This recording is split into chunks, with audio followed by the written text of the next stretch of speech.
Hola chicos, mi nombre es Gabriela Maldonado Brito, soy docente de TecMilenio y hoy les voy a compartir el tema de la técnica de la pregunta como herramienta para el pensamiento crítico. Pues nosotros sabemos que una de las herramientas para motivar el desarrollo del pensamiento crítico lo constituye la formulación de preguntas. El concepto de pregunta es claro para todas las personas. Es una interrogante que propone demandas cognitivas y esto va a depender de la complejidad del resultado esperado. Las preguntas tienen niveles de concreción y abstracción. Y en la primera fase, pues las preguntas nos sirven para empezar a recordar o recopilar datos, es decir, toda aquella información que queramos.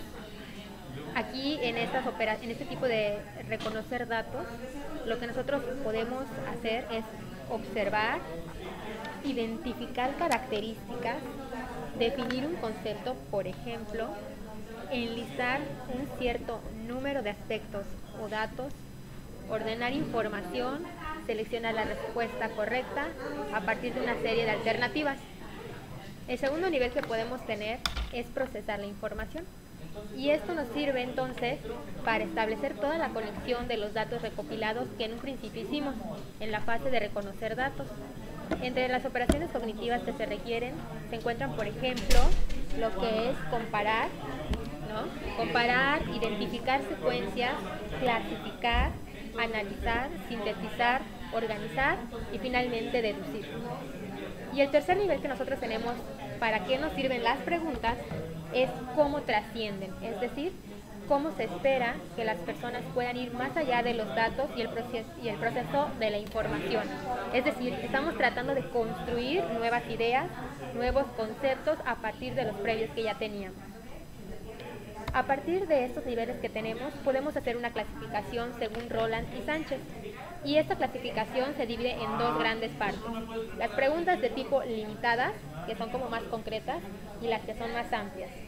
Vamos a empezar a definir un poquito este tipo de diferencias entre las preguntas. Vamos a comenzar con los tipos de preguntas limitadas. Estas requieren de una respuesta muy cortitita, de un concepto o de un enunciado o de un párrafo. La solución corresponde a datos parafraseados o conceptos, fechas, etc. Por ejemplo, ¿México es de un país de régimen comunista? No, no, no, no. Ese sería un ejemplo de preguntas tipo limitadas. Si nos vamos a preguntas de tipo memoria, podemos poner, por ejemplo, ¿en qué año se inventó el primer celular? ¿Alguien tiene alguna idea? Pues fue en 1973 por Coppel. ¡Oh! Esa es una pregunta de tipo memoria. Muy bien, y ahora vamos a pasar entonces a un ejemplo de tipo de pregunta convergente. Este tipo de pregunta espera respuestas muy cortas de construcción elemental, de tal manera que aunque se explique de diferentes formas por distintas personas, todos vayamos comprendiendo la misma idea. ¿Qué preguntas se nos pueden ocurrir, por ejemplo, en las de tipo convergente? En las de tipo convergente pudiera ser ¿cuál es la definición de historia, por ejemplo? ¿O qué es una célula? También pudiera ser, ¿verdad? Otro tipo de preguntas vienen siendo las amplias.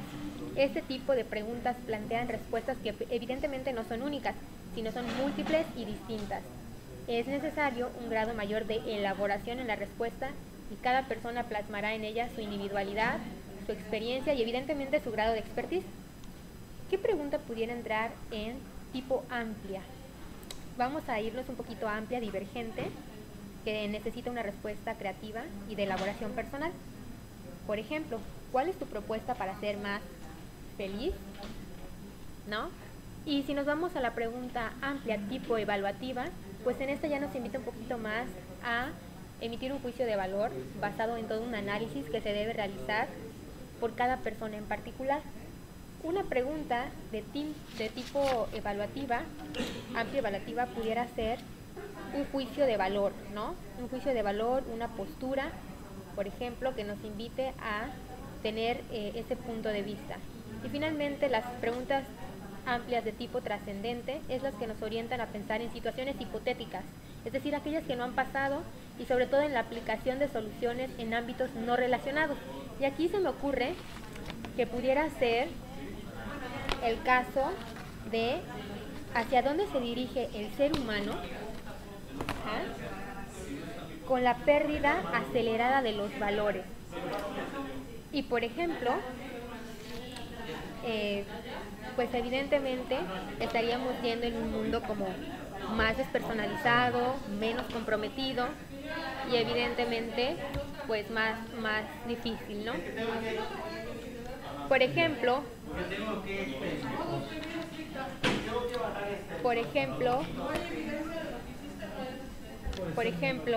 una amplia trascendente pudiera ser cómo aplicaríamos, por ejemplo, la teoría del triángulo amoroso de Stenberg. Es decir, cómo aplicaríamos este tipo de teoría a las nuevas relaciones que hoy en día se van dando. Entonces ese triangulito, al saberlo, al tenerlo en cuenta, pudiéramos pensar cómo poder relacionar este tipo de información.